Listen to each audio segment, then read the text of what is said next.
El cine, ese objeto del demonio.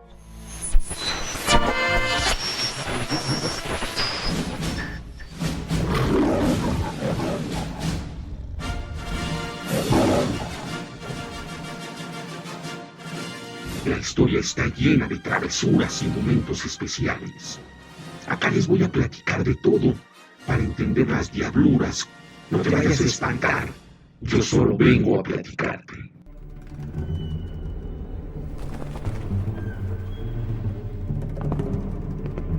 El cine, ese objeto del demonio.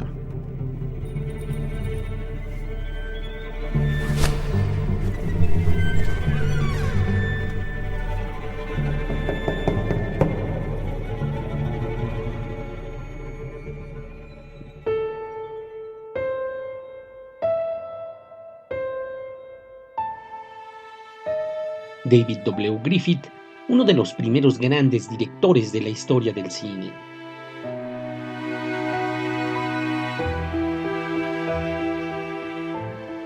A lo largo de su historia, el cine ha pasado por momentos clave, que han servido de parteaguas para marcar el antes y después de personajes y momentos. Uno de los íconos de la cinematografía internacional, que estableció un discurso cinematográfico como hoy lo conocemos, fue David W. Griffith, el director que fusionara con su fabulosa El nacimiento de una nación a lo que hoy conocemos como el lenguaje cinematográfico.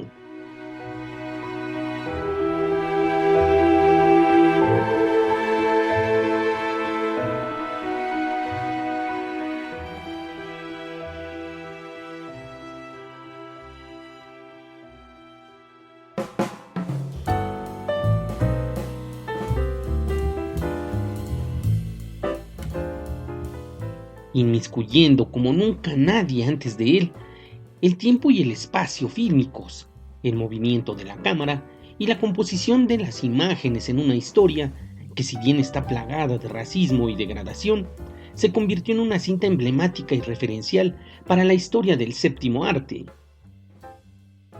Entre 1861 y 1865 se llevó a cabo la Guerra Civil en los Estados Unidos, la cual enfrentaba a la Unión y la Confederación, situación que permitió a los ciudadanos estadounidenses formarse una opinión de los acontecimientos bélicos y sirvió para que un cineasta de nombre David W. Griffith impusiera una tendencia a través de su más exitoso filme llamado El nacimiento de una nación.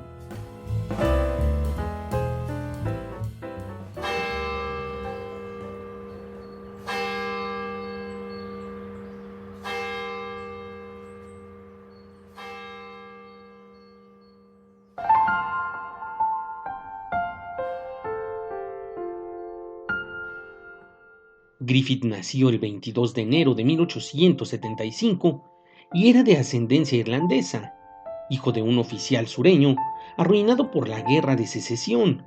Se educó en los valores e ideales dominantes de aquella época, teniendo como estandarte el racismo y una visión patriota del lugar donde habitaba.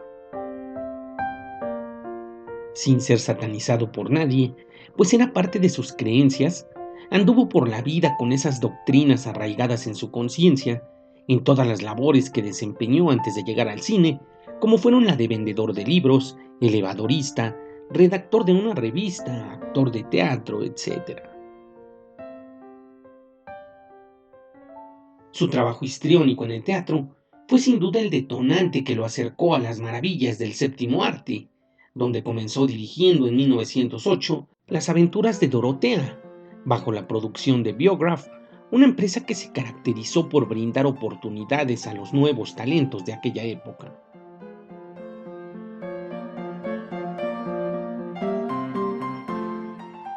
El nativo de Kentucky en los Estados Unidos, revolucionó la naciente historia de la cinematografía al establecer como herramienta principal de su narrativa las historias paralelas, que en su momento fue un caos porque los espectadores no entendieron las referencias de la historia y su apuesta por transformar la narrativa lineal lo llevó a la quiebra financiera por invertir su dinero en el filme Intolerancia de 1916. Sin embargo, Griffith era un patriota y buscaría en algún momento de su vida mostrarle al mundo esa cualidad, Desde 1908 hasta 1914 realizó más de 400 películas, adaptando para ellas a Shakespeare, Edgar Allan Poe, Jack London, Stevenson y Dickens, además de narrar historias del western, la reconstrucción histórica, la parábola social y muchos otros géneros, pero su mayor logro llegó al siguiente año.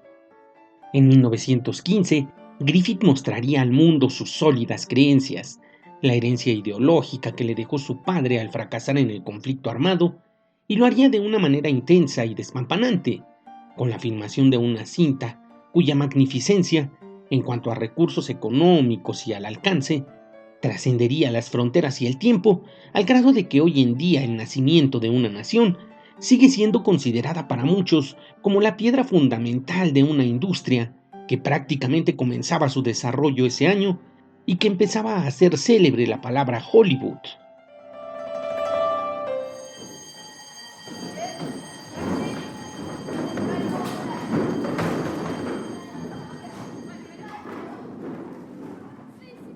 ¿Pero qué tenía de peculiar este filme que tantos reflectores atrajo?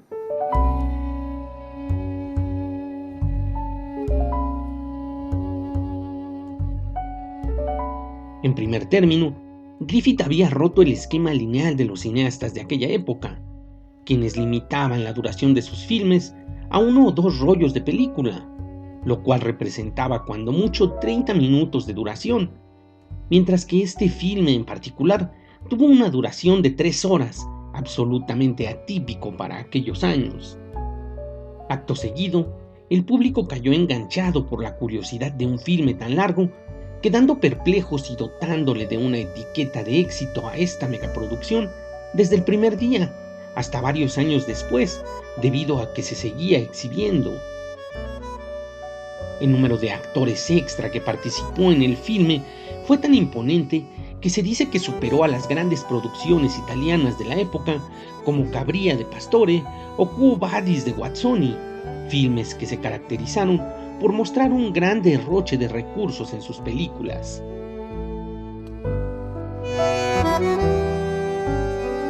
Esta gran cantidad de actores extra le permitió a Griffith retratar, tal como lo había pensado, las secuencias de batalla con las que contaba el filme.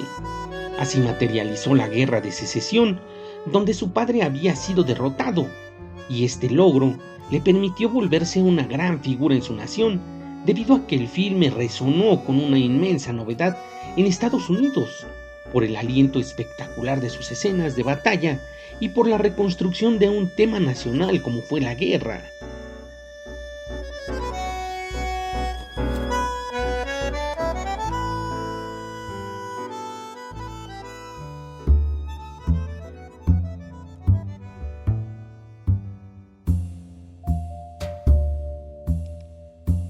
El valor simbólico de las imágenes que presentó al público espectador fueron un revulsivo, plagado de sentimientos y orgullo, cuando narra la Guerra de Secesión a través de la relación entre 2 familias, una del norte y otra del sur. Los hijos del diputado anexionista Stoneman visitan en el sur a los Cameron, pero el estallido de la Guerra de Secesión separa a las 2 familias. Stoneman se traslada al sur para llevar a la práctica sus ideales políticos, pero su discípulo, el mulato Silas Lynch, nombrado gobernador, favorece el desorden y los excesos de los negros. Uno de estos intenta violar a Flora Cameron, la cual, para huir de su atacante, cae en un precipicio y muere. Ben Cameron, su hermano, ex coronel del ejército confederado, decide vengarla con la ayuda del Imperio Invisible, el famoso Ku Klux Klan, fundado por él mismo.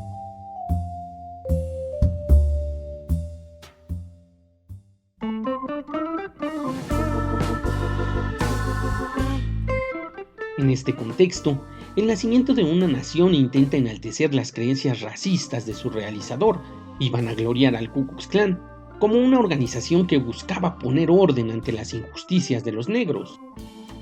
Griffith decide con su obra maestra transmitir y generar un patrón de conducta y pensamiento en sus compatriotas.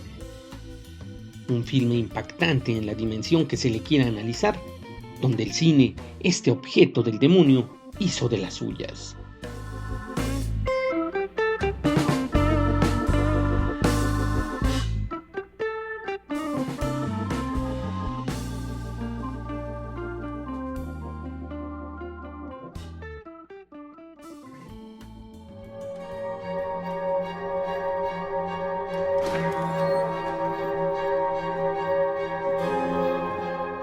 cine, ese objeto del demonio. La voz, el guión y la producción de este producto radiofónico estuvo a cargo de Héctor Trejo Sánchez. Para contacto con la producción, escríbenos al correo electrónico trejohector@gmail.com o ingresa a Twitter, Facebook o Instagram en la cuenta oficial de El Cine, ese objeto del demonio. También nos puedes escuchar en tu app de podcast favorita por si no tuviste la oportunidad de escuchar la transmisión en vivo. Puedes contactar a la estación por los canales oficiales.